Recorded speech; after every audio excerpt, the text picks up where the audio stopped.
നമസ്കാരം, ഞാൻ ചെങ്കൽ സാബു.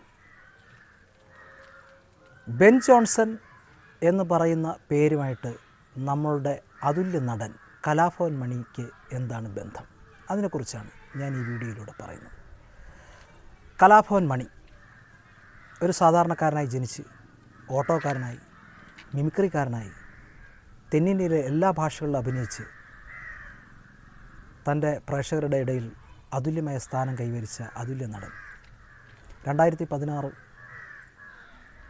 മാർച്ച് 6 നമ്മെ ഏവരെയും ദുഃഖത്തിലാഴ്ത്തിക്കൊണ്ട് നമ്മയെല്ലാം വിട്ടുപിരിഞ്ഞ മഹാനായ നടൻ. ആ നടന് ബെൻ ജോൺസൺ എന്ന പേരുമായിട്ട് നല്ല ഒരു സ്നേഹബന്ധമുണ്ട്. അതിനെക്കുറിച്ചാണ് ഞാൻ ഈ വീഡിയോയിലൂടെ നിങ്ങളോട് പറയുന്നത്. അപ്പോൾ കലാഭവൻ മണി ഇഷ്ടപ്പെടുന്ന നിങ്ങളോരോരുത്തരും ആദ്യമായിട്ട് ദയവായി എൻ്റെ ചാനലൊന്ന് സബ്സ്ക്രൈബ് ചെയ്യണം. പിന്നെ ഞാൻ ഇതുപോലുള്ള പല വീഡിയോസും ചെയ്യുന്നുണ്ട്. അപ്പോൾ അത് നിങ്ങൾക്ക് നോട്ടിഫിക്കേഷനായിട്ട് ലഭിക്കണമെന്നുണ്ടെങ്കിൽ അതിനടുത്തുള്ള ബെൽ ഐക്കൺ കൂടെ ഒന്ന് അമർത്തിയിട്ട് അതിൽ ഓൾ എന്ന് പറഞ്ഞൊരു ഓപ്ഷനുണ്ട്, അതും കൂടെ ഒന്ന് അമർത്തി കഴിഞ്ഞാൽ ഞാൻ ചെയ്യുന്ന എല്ലാ വീഡിയോസിൻ്റെയും ആ നോട്ടിഫിക്കേഷൻ നിങ്ങൾക്ക് ലഭിക്കും. അപ്പോൾ കലാഭവൻ മണിച്ചേട്ടൻ 1971 ജനുവരി 1 തീയതിയാണ് അദ്ദേഹം ജനിക്കുന്നത്. വീട്ടിലാകപ്പാടെ കഷ്ടപ്പാടായിരുന്നു, ദാരിദ്ര്യ കുടുംബമായിരുന്നു. അദ്ദേഹം തന്നെ പല ഇൻ്റർവ്യൂവിലും പല സ്റ്റേജുകളിലും തുറന്ന് പറഞ്ഞിട്ടുള്ള ഒരു കാര്യമാണ്. കുട്ടിക്കാലത്ത് ജീവിക്കാൻ വേണ്ടി, ആ പട്ടിണി അകറ്റാൻ വേണ്ടി അദ്ദേഹം ചെയ്യാത്ത ജോലികളൊന്നുമില്ല. അതായത് ആദ്യം പിന്നെ ഈ വൈദ്യശാലകൾക്ക് വേണ്ടി ഈ കുറുന്തോട്ടി, ആടലോടകം, ഇങ്ങനെയൊക്കെയുള്ള പച്ചില മരുന്നുകൾ, ഈ മരുന്നുകളൊക്കെ പറിക്കാൻ പോകുമായിരുന്നു. പല പല മരുന്നുകൾ ഇത് പറിച്ച് കൊടുത്ത് പൈസ വാങ്ങിക്കുമായിരുന്നു. പിന്നെ അദ്ദേഹം കഷ്ടപ്പെട്ട ഒരു ജോലി എന്ന് പറഞ്ഞാൽ മണലൂറ്റ്. ഈ മണലൂറ്റിൻ്റെ കഷ്ടപ്പാടെന്ന് പറഞ്ഞാൽ അത് നേരിട്ട് കണ്ടിട്ടുള്ള ഒരാളാണ് ഞാൻ. എൻ്റെ കുട്ടിക്കാലത്ത് ഞാൻ നെയ്യാറിൻ്റെ തീരത്ത് എൻ്റെ അമ്മയുടെ കുടുംബം ഇവിടുണ്ട്. അവിടെ കാഞ്ഞിരമൂട്ട് കടവെന്ന് പറഞ്ഞൊരു കടവുണ്ട്. അപ്പോൾ അവിടെയാണ് ഞങ്ങൾ കുട്ടികളൊക്കെ കുളിക്കാൻ പോകുന്നത്. കുട്ടിക്കാലത്ത് സ്കൂളിൽ പഠിക്കുമ്പോൾ അവിടെ ചെല്ലുമ്പോൾ ഈ മണലൂറ്റ് നേരിട്ട് കണ്ടിട്ടുണ്ട്. അതായത് ഈ ഒരാൾ ഒരു കൊട്ടയും കൊണ്ട് ഈ വള്ളം കൊണ്ട് ഇങ്ങനെ ആറ്റിൻ്റെ നടുക്ക് കൊണ്ട് നിർത്തും. നടുക്ക് ഈ മണലുള്ള ഭാഗം, കരയിലൊക്കെ ഉള്ള മണലൊക്കെ നേരത്തെ വാരി തീർത്തു. അപ്പോൾ അവിടെ കൊണ്ടിട്ടിട്ട് ഇതിനകത്തോട്ട് എടുത്ത് ചാടിയിട്ട് നമ്മൾ ഇങ്ങനെ കുളിച്ചുകൊണ്ടിരിക്കുമ്പോൾ ഒരാളിങ്ങനെ വെള്ളത്തിലേക്ക് എടുത്ത് ചാടി. പിന്നെ അപ്പോൾ ആദ്യമായിട്ട് കാണുമ്പോഴുള്ള കാഴ്ചയാണ്. പിന്നീട് അത് കണ്ട് പതിവായി. അപ്പോൾ ഇയാൾ പൊങ്ങുന്നില്ല. കുറച്ച് കഴിയുമ്പോൾ ഒരു കൊട്ട മണലുമായിട്ട് പൊങ്ങി വരും. ഇത് വള്ളത്തിലോട്ട് തട്ടും, പിന്നെ കരയിലേക്ക് കയറ്റും, പിന്നെ ലോറിക്ക് അടിക്കുക. അപ്പോൾ അന്ന് എന്ന് പറഞ്ഞാൽ ഈ മണൽ വിറ്റുന്നതിന് ലൈസൻസ് ഉണ്ടായിരുന്നു. ഭാരതപ്പുഴ അടക്കമുള്ള കേരളത്തിലെ എല്ലാ നദികളിൽ നിന്നും മണൽ വിറ്റാനുള്ള ലൈസൻസ് അന്ന് പഞ്ചായത്ത് കൊടുക്കുമായിരുന്നു. അപ്പോൾ ലൈസൻസ് ഉണ്ടെങ്കിൽ മണൽ വരും. അങ്ങനെ കലാഭവൻ മണിച്ചേട്ടൻ ഈ കഷ്ടപ്പെട്ട ഈ പണിക്ക് പോയിട്ടുണ്ട്. പിന്നെ തെങ്ങ് കയറാൻ പോയിട്ടുണ്ട്. തെങ്ങ് കയറ്റം എന്ന് പറയുന്നത് പിന്നെ സല്ലാപം എന്ന സിനിമയിൽ മണിച്ചേട്ടന് വളരെ ഉപകാരം ചെയ്തു. കാരണം ആ ഒരു എക്സ്പീരിയൻസ് ഉള്ളതുകൊണ്ടാണ് പിന്നെ ആ തെങ്ങുകയറ്റക്കാരനായിട്ട് അദ്ദേഹത്തിന് അതിൽ നല്ലവണ്ണം അതിന് പ്രകടനം കാഴ്ചവെക്കാൻ പറ്റിയത്. അദ്ദേഹത്തിന് ആ സിനിമയിൽ വന്നതിന് ശേഷം തിരിഞ്ഞു നോക്കേണ്ടി വന്നിട്ടില്ല. കാരണം അതിനു മുമ്പ് അദ്ദേഹം 1, 2, 3 ചെറിയ സിനിമകളിൽ ചെറിയ തല കാണിച്ച് ചെറിയ വേഷങ്ങൾ ചെയ്തിട്ടുണ്ട്. പക്ഷേ ശ്രദ്ധേയമായത് സല്ലാപത്തിലെ വേഷമാണ്. അപ്പോൾ ആ ഒരു വേഷം ഭംഗിയാക്കാൻ അത് അവസരം കിട്ടിയെന്ന് പറഞ്ഞാൽ പിന്നെ ഇതാണ്. അപ്പോൾ അതിനു മുമ്പ് പിന്നെ വിനോദശാല എന്ന് പറയുന്ന ഒരു ദൂരദർശനിൽ ഒരു സീരിയൽ അഭിനയിച്ചിട്ടുണ്ട്. അപ്പോൾ അതിലും ശ്രദ്ധേയമായ ഒരു വേഷമായിരുന്നു. അത് ചാലക്കുടി ഭാഗത്തൊക്കെ ആയിരുന്നു അതിൻ്റെ ഷൂട്ടിങ്.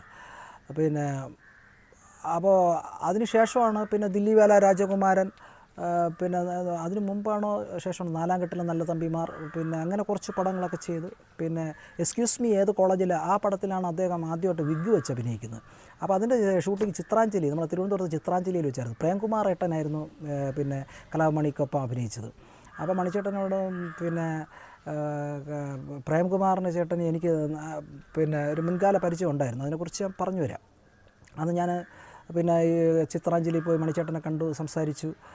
അപ്പോൾ ഈ വിഗ്ഗൊക്കെ വെച്ചപ്പോൾ ഞാൻ പിന്നെ പറഞ്ഞു, മണിച്ചേട്ടനെ കാണുമ്പോൾ ഇപ്പോൾ ഒരു വില്ലൻ ലുക്കൊക്കെ ഉണ്ട്, തമിഴിലോ തെലുങ്കിലൊക്കെ പോയാൽ വില്ലൻ വേഷങ്ങളൊക്കെ ചെയ്യാം എന്ന് ഞാൻ തള്ളുന്നതല്ല. ചിലർ ഈ മരിച്ചു പോയതിന് ശേഷം തള്ളുന്ന ഒരു സ്വഭാവമുണ്ട്. ഞാൻ യാഥാർത്ഥ്യമായിട്ട് പറയാം. കാരണം അമ്മണിയായിട്ട് ഞാൻ സ്റ്റേജിൽ വെച്ച് തന്നെ പരിചയമുണ്ട്. അതിനെക്കുറിച്ച് ഞാൻ പറഞ്ഞു വരാം. അപ്പോൾ അതാണ് പറഞ്ഞു വരുന്നത്. അപ്പോൾ ഈ ഓട്ടോക്കാരനായിട്ട് വരുന്നത് ഈ തൊഴിലുകളെല്ലാം നേരത്തെ പറഞ്ഞ തൊഴിലുകൾ മണലൂറ്റ്, തെങ്ങേറ്റം, ഇതൊക്കെ കഴിഞ്ഞിട്ട് പിന്നെ ഓട്ടോക്കാരനായപ്പോഴാണ് യഥാർത്ഥത്തിൽ മണിച്ചേട്ടൻ മിമിക്രിയിലേക്ക് കൂടുതൽ ശ്രദ്ധിക്കപ്പെടുന്നത്. സ്കൂളിൽ വെച്ച് കലാവാസന ഉണ്ടായിരുന്നു എങ്കിലും ഓട്ടോക്കാരനാകുമ്പോഴാണ് മിമിക്രി എന്ന് പറയുന്ന ഒരു രംഗത്തേക്ക് കൂടുതൽ അടുപ്പം ഉണ്ടാകുന്ന മണിച്ചേട്ടന്. അപ്പോൾ അവിടെ ഓട്ടോ ഓടിക്കാൻ പോകുമ്പോൾ ഒരു ജുബ്ബ എടുത്ത് ഈ ഓട്ടോയുടെ ബാക്കിലിട്ടേക്കും. എന്നിട്ട് ഈ അമ്പലപ്പറമ്പുകളിലും പള്ളിപ്പെരുന്നാളിലും മറ്റുള്ള ഉത്സവങ്ങളും ക്ലബ്ബുകളുടെ ആഘോഷങ്ങൾക്കൊക്കെ മണിച്ചേട്ടൻ ചെന്ന് അവിടെ ചെന്ന് ചാൻസ് ചോദിക്കും. ഞാനിങ്ങനെ മിമിക്രി കാണിക്കും, എനിക്കൊരവസരം തരണം. ചിലർ ചാൻസ് കൊടുക്കും, ചിലർ ചാൻസ് കൊടുക്കത്തില്ല. ചിലയിടത്ത് ഈ നാടകക്കാർ അല്ലെങ്കിൽ ഏതെങ്കിലും പരിപാടിയൊക്കെ തുടങ്ങാൻ ലേറ്റാവും. അപ്പോൾ സമയം ഉണ്ടാകും. അപ്പോൾ ആൾക്കാരെ പിടിച്ചിരുത്താൻ വേണ്ടിയിട്ടും അതിനൊക്കെ വേണ്ടിയിട്ട് അവസരങ്ങൾ കൊടുക്കും.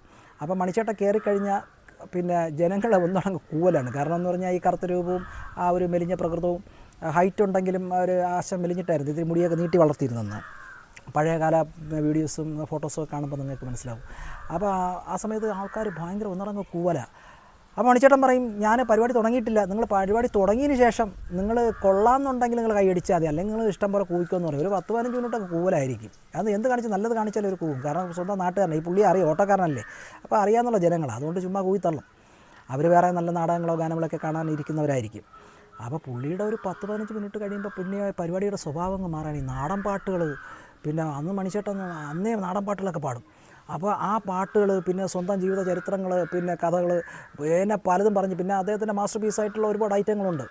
അപ്പോൾ അതൊക്കെ നിങ്ങൾ കണ്ടിട്ടുണ്ട്. അപ്പോൾ അതൊക്കെ കാണിച്ച് ജനങ്ങളെ കയ്യിലെടുത്ത് അങ്ങ് അടുത്ത വർഷവും കൂടെ പരിപാടി, അടുത്ത വർഷവും മണി ഇവിടെ വരണം എന്നുള്ള ഒരു എഗ്രിമെൻറ്റിലാണ് അവിടെ നിന്ന് പിരിയുന്നത്.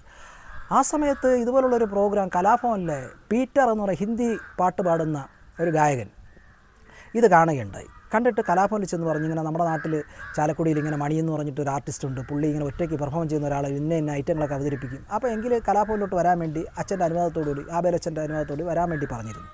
ഈ അവസരത്തിലാണ് കൊച്ചിൻ ഒണീഡ എന്ന് പറഞ്ഞൊരു ട്രൂപ്പ് തുടങ്ങുന്നത്. കൊച്ചിൻ ഒണീഡ, അത് കൊച്ചിൻ കലാഭവനായിരുന്നു ആദ്യത്തെ പ്രൊഫഷണൽ, അവിടെ അറിയാമല്ലോ, മിക്സ് പരേഡിൻ്റെ ട്രൂപ്പ്. എന്നിട്ട് അതിൽ നിന്നൊക്കെ മാറിയിട്ട് കൊച്ചിൻ ഹരിശ്രീ എന്ന് പറഞ്ഞൊരു ട്രൂപ്പ് ഇവർ തുടങ്ങും, കലാഭവനിലെ ആർട്ടിസ്റ്റുകളെല്ലാം കൂടി ചേർന്ന് ഹരിശ്രീയിലെ അന്നത്തെ അനൗൺസർ എന്ന് പറയുന്നത് NF വർഗീസ് ഏട്ടനാണ്. അപ്പോൾ NF വർഗീസ് ഏട്ടന് അനൗൺസ്മെൻറ്റിൽ പ്രത്യേക ഒരു ചാതുര്യമുണ്ട്. അന്ന് നമ്മളൊക്കെ മിമിക്രി രംഗത്ത് വരുമ്പോഴും എല്ലാ ട്രൂപ്പിലും ഓരോ അനൗൺസറുണ്ട്. അന്ന് ഹരിശ്രീയുടെ അനൗൺസറാണ് ഈ നമ്മുടെ പിന്നെ NF വർഗീസ് ഏട്ടൻ. അപ്പോൾ അന്നെന്ന് പറഞ്ഞാൽ നമ്മളൊരു പാട്ട്, അന്ന് മിമിസ് ഗാനമേളയൊക്കെ ഉണ്ട്. ഈ കൊച്ചിൻ ഒണിയുടെയാണ് മിമിസ് ഗാനമേള തുടങ്ങുന്നത്. അപ്പോൾ അതിൽ ആൻ്റണി വാഴക്കുളം എന്ന് പറയുന്ന ഒരു സ്ട്രിങ് ഒക്കെ വായിക്കുന്ന ഒരു ആർട്ടിസ്റ്റ് ഇപ്പോഴും ഉണ്ട്. അപ്പോൾ അദ്ദേഹമാണ് ഈ മിമിസ് ഗാനമേളയ്ക്ക് രൂപം കൊടുക്കുന്നത്. അതിനു മുമ്പ് ഓസ്കാർ, പിന്നെ പല ട്രൂപ്പുകളിൽ ആൻ്റണി വാഴക്കുളം ഉണ്ടായിരുന്നു. അപ്പോൾ അതിലൊക്കെ റേഡിയോ പ്രോഗ്രാമൊക്കെ ഓസ്കാറിൽ ഉണ്ടായിരുന്നത് അബീക്ക, നാദിർ ഷാ, അവർ ദിലീപേട്ടൻ, നന്ദകുമാർ പൊതുവാൾ, പിന്നെ റൊണാൾഡോ എന്ന് പറഞ്ഞിട്ട് മോഹൻലാലിൻ്റെ ഫിഗർ ചെയ്യുന്ന പുതിയ ഇപ്പോഴില്ല. അപ്പോൾ അവരൊക്കെ കൂടെ ആയിട്ടാണ് ഓസ്കാർ കഴിഞ്ഞിട്ട് മാറിയിട്ടാണ് പിന്നെ അവർ സാഗർ എന്ന് പറയുന്ന ട്രൂപ്പ് തുടങ്ങും. പിന്നെ ഈ കൊച്ചിൻ ഒണിയുടെ തുടങ്ങുന്ന അവസരത്തിൽ പിന്നെ ഈ ഒണിയുടെ ട്രൂപ്പിൽ അനൗൺസർ പിന്നെ മോഹൻ പാറക്കടവാണ്. അനൗൺസ്മെൻറ്റിനെ കുറിച്ച് ഞാൻ പറഞ്ഞു വന്നു. പിന്നെ അനൗൺസ്മെൻറ്റ് നമ്മളിപ്പോൾ പാട്ട്, ഇന്ന പാട്ടാണ് പാടുന്ന ഒരു ഗായകൻ പറയാണ്, അല്ലെങ്കിൽ ഇന്ന സ്കിറ്റാണ് അവതരിപ്പിക്കുന്നു എന്നുണ്ടെങ്കിൽ ആ സ്കിറ്റിനെ കുറിച്ച് വാദോരാതെ സംസാരിക്കും. പാട്ടിനെ കുറിച്ചാണെങ്കിൽ ആരെഴുതി, ആര് സംഗീതം നൽകി, ആര് പാടി, ഏത് കാലത്താണ് ആ സിനിമ ഇറങ്ങി, ഏത് സിനിമയാണ് അതിൽ അഭിനയിച്ചവരാരൊക്കെ, അതിൻ്റെ സിറ്റുവേഷൻ എന്ത് എന്നൊക്കെ പറഞ്ഞിട്ട് ഈ അനൗൺസ്മെൻറ്റ് മനോഹരമായിട്ട് ഈ ആൾക്കാരുടെ ഹൃദയത്തിലേക്ക് ഇങ്ങനെ ആഴത്തിൽ പതിയുന്ന രീതിയിലാണ് അന്നത്തെ അനൗൺസ്മെൻറ്റ്. അപ്പോൾ ഈ പെർഫോം ചെയ്യുന്നത്, ഇപ്പോൾ ഒരു സ്കിറ്റിനെ കുറിച്ചാണെങ്കിൽ നമ്മൾ പകുതി പെർഫോം ചെയ്താൽ മതി, കാരണം ബാക്കിയെല്ലാം പറഞ്ഞൊപ്പിച്ച് വെച്ചിട്ടുണ്ട്.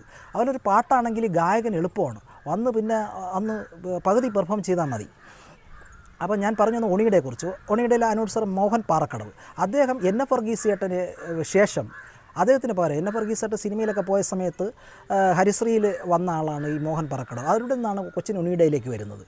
അപ്പോൾ അദ്ദേഹം ഉള്ള സമയത്താണ് ഈ മണിച്ചേട്ടൻ അവിടെ ചാൻസ് ചോദിച്ചു വന്നിരുന്നു. അതിനെക്കുറിച്ചാണ് ഞാൻ പറഞ്ഞു വരുന്നത്. രമേശ് കുറുമശ്ശേരി എന്ന് പറയുന്ന ഒരു അതുല്യനായ മിമിക്രി ആർട്ടിസ്റ്റ്, ജഗദീഷ്, നമ്മുടെ സിനിമയുടെ ജഗദീഷ്.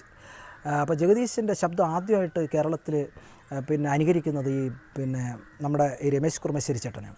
അദ്ദേഹമാണ് ഏഷ്യാനെറ്റിലെ കോമിക്കോള, പിന്നെ കോമിക്കോളാണെന്ന് പറയുന്നത്, സിനിമാല, ഇങ്ങനെ ആ തുടക്കകാലത്തിലെ കോമഡി പ്രോഗ്രാമുകൾ ഏഷ്യാനെറ്റിൽ അതിൽ ആദ്യമായിട്ട് ബന്ധപ്പെടുന്നതും ലിങ്കാവുന്നതും ഈ രമേശ് കുറുമശ്ശേരി ചേട്ടൻ. അദ്ദേഹമാണ് പിന്നീട് സലീംകുമാർ അടക്കമുള്ള പിന്നെ എറണാകുളത്തെ എല്ലാ ആർട്ടിസ്റ്റുകളെയും, ഇപ്പം അബി, നാദിർ ഷാ, ദിലീപ്, അങ്ങനെയുള്ള ആർട്ടിസ്റ്റുകൾ, ആ ഗ്യാങ്ങിലുള്ള എല്ലാവരെയും ഈ ഏഷ്യാനെറ്റുമായിട്ട് ലിങ്ക് ചെയ്യുന്നതെന്ന് പറയുന്നത് രമേശ് കുറുമശ്ശേരി ചേട്ടനാണ്.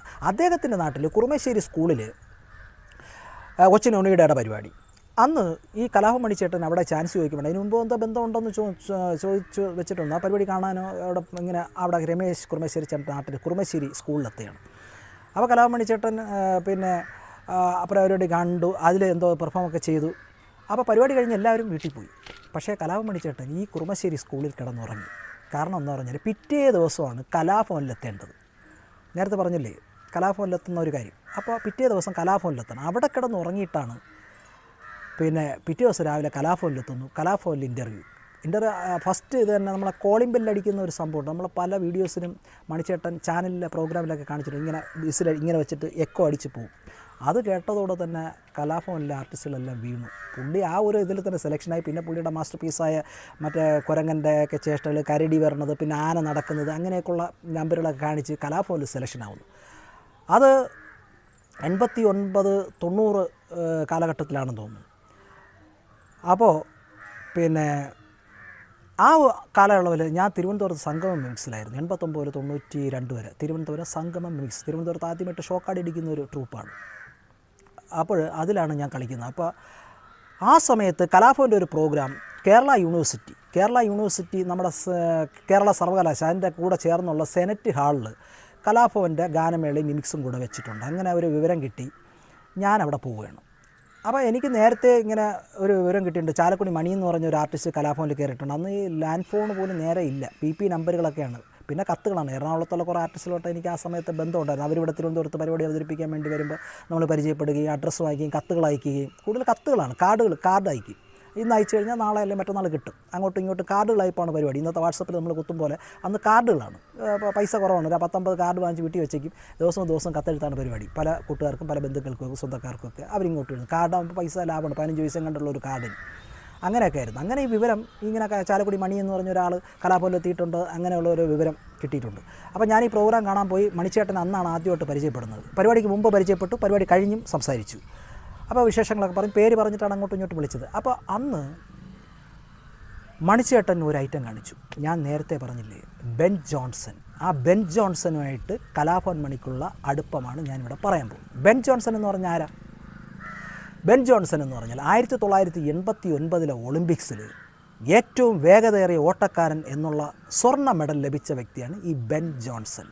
അത് അതിനു മുമ്പ് 1984 പിന്നെ ഒരു സമ്മർ ഒളിമ്പിക്സ്, പിന്നെ 86 കോമൺവെൽത്ത് രാജ്യങ്ങളുടെ ഗെയിംസ്, ഇതിലൊക്കെ വേഗതയേറിയ ഓട്ടക്കാരൻ എന്നുള്ള മെഡലുകൾ വാങ്ങിച്ചിട്ടുണ്ട്. അതിനുശേഷം 89 ഏറ്റവും വേഗതയേറിയ, ലോകത്തിലെ ഏറ്റവും വലിയ വേഗതയേറിയ ഓട്ടക്കാരൻ 9.79 സെക്കൻഡിൽ സ്വർണം വാങ്ങിച്ച ആളാണ്. പക്ഷേ ഈ സ്വർണം 3 ദിവസം മാത്രമേ അദ്ദേഹത്തിൻ്റെ കയ്യിലിരുന്നുള്ളൂ. കാരണം 3ാമത്തെ ദിവസം ഉത്തേജക മരുന്ന് കഴിച്ചു എന്ന് പറഞ്ഞുകൊണ്ട് ഈ ബെൻ ജോൺസന് പിന്നെ ഈ ഒളിമ്പിക്സിൽ നിന്ന് അയോഗ്യത കൽപ്പിച്ച് 2 വർഷത്തേക്ക് പുറത്തു നിർത്തും, സ്വർണം തിരിച്ചു വാങ്ങിക്കുന്നു.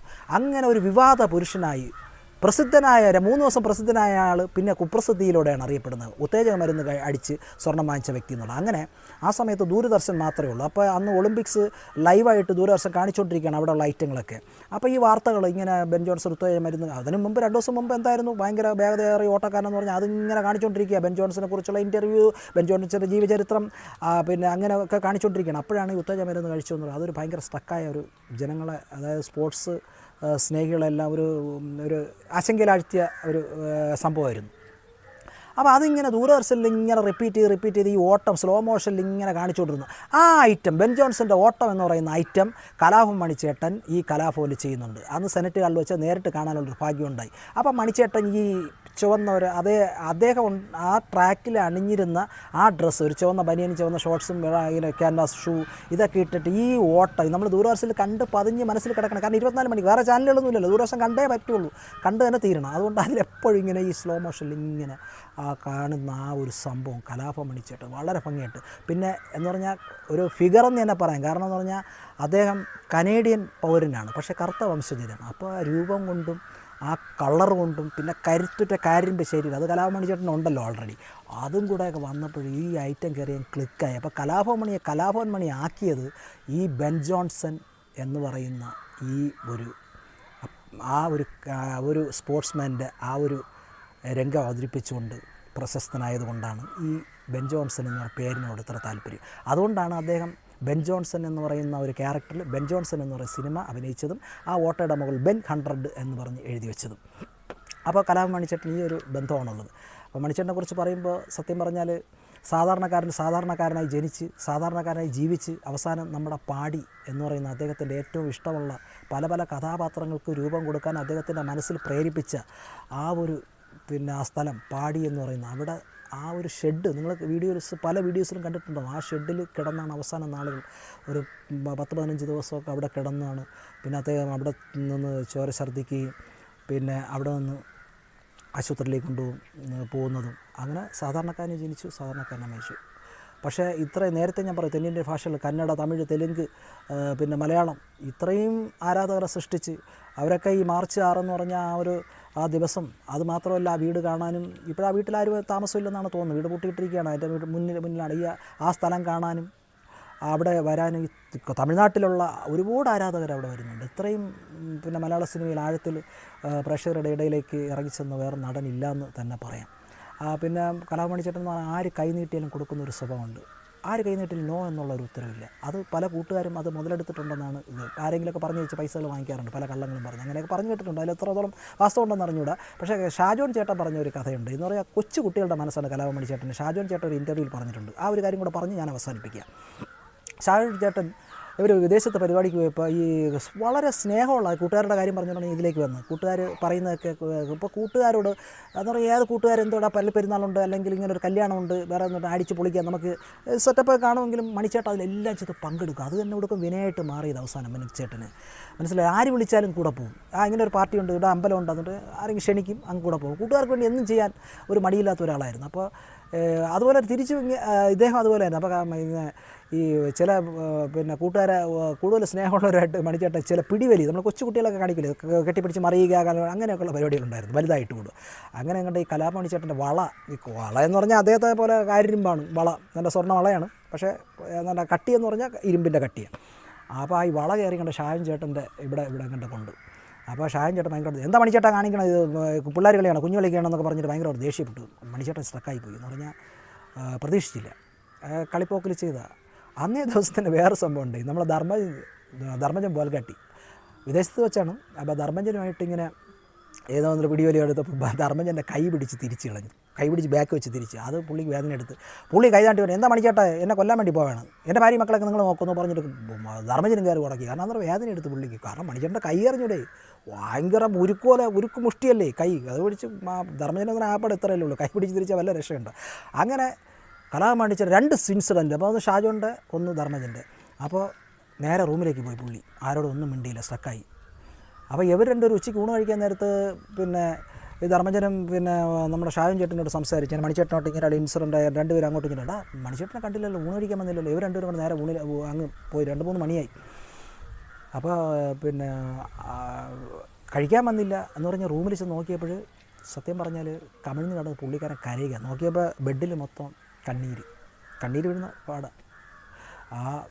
ഇവർ 3 പേരും കൂടെ ചെന്ന് പിന്നെ അങ്ങോട്ട് കെട്ടിപ്പിടിച്ച് അങ്ങോട്ടും ഇങ്ങോട്ടും സങ്കടങ്ങൾ പറയും. അപ്പോൾ മണിച്ചേട്ടൻ പറയും, എടാ നിങ്ങളോട് സ്നേഹമുള്ളതുകൊണ്ടല്ലേ, ഞാൻ സ്നേഹമുള്ളവർ മാത്രം ഇങ്ങനെ പെരുമാറും, നിങ്ങളിങ്ങനെ ഉണ്ടായപ്പോൾ എനിക്ക് സഹിക്കാൻ പറ്റില്ല. പിന്നെ അവർ നമ്മൾ കെട്ടിപ്പിടിച്ച് അവിടെ കിടന്ന് ഉറങ്ങിയെന്നോ എന്തൊക്കെ ഷാജൻ ചേട്ടൻ ഇൻ്റർവ്യൂവിൽ പറഞ്ഞിട്ടുണ്ട്. പിന്നെയാണ് അങ്ങനെ വളരെയേറെ കുഞ്ഞു മനസ്സ്, ഇത്രയും വലിയ ശരീരം ഉണ്ടെങ്കിൽ ഇത്രയും വില്ലൻ വേഷങ്ങൾ ചെയ്തിട്ടുള്ള, നമുക്ക് വെറുക്കപ്പെടുന്ന വേഷങ്ങൾ മണിച്ചേട്ടൻ ചെയ്തിട്ടുള്ള വില്ലനായിട്ട് നമ്മൾ വെറുത്തു പോകും. പക്ഷേ നമ്മൾ ആ കഥാപാത്രത്തെയാണ്, അദ്ദേഹം കഥാപാത്രം പണ്ട് ജോസ് പ്രകാശും ഉമ്മറും പിന്നെ ബാലൻ കെ നായരെക്കുറിച്ച് നമ്മൾ സിനിമയിൽ കാണുന്ന സങ്കല്പമല്ല, ജീവിതത്തിലൊക്കെ അവർ വളരെ പാവങ്ങളായിരുന്നു. അതുപോലെ പാവപ്പെട്ടവനായ കലാഭവൻ മണിച്ചേട്ടൻ നമ്മളെ എല്ലാം വിട്ടുപിരിഞ്ഞു പോയ അദ്ദേഹം, നമ്മളെ മലയാളികൾ എന്നൊക്കെ എവിടെയൊക്കെ ഉണ്ടോ ആ ഒരു കാലത്തോളം മണിച്ചേട്ടൻ ജീവിക്കും നമ്മളിലൂടെ. അപ്പോൾ ഇത്രയും സമയം മണിച്ചേട്ടൻ്റെ വിശേഷങ്ങൾ പങ്കുവയ്ക്കുന്നു. വീഡിയോ നിങ്ങൾ ലൈക്ക് ചെയ്യാത്തവരോ ഉണ്ടെങ്കിൽ ലൈക്ക് ചെയ്യുക, സബ്സ്ക്രൈബ് ചെയ്യാത്തവർ ചാനൽ സബ്സ്ക്രൈബ് ചെയ്യുക. ഇനി പുതിയ വീഡിയോസുമായിട്ട് നമുക്ക് വീണ്ടും കാണാം. അതുവരെ നന്ദി, നമസ്കാരം.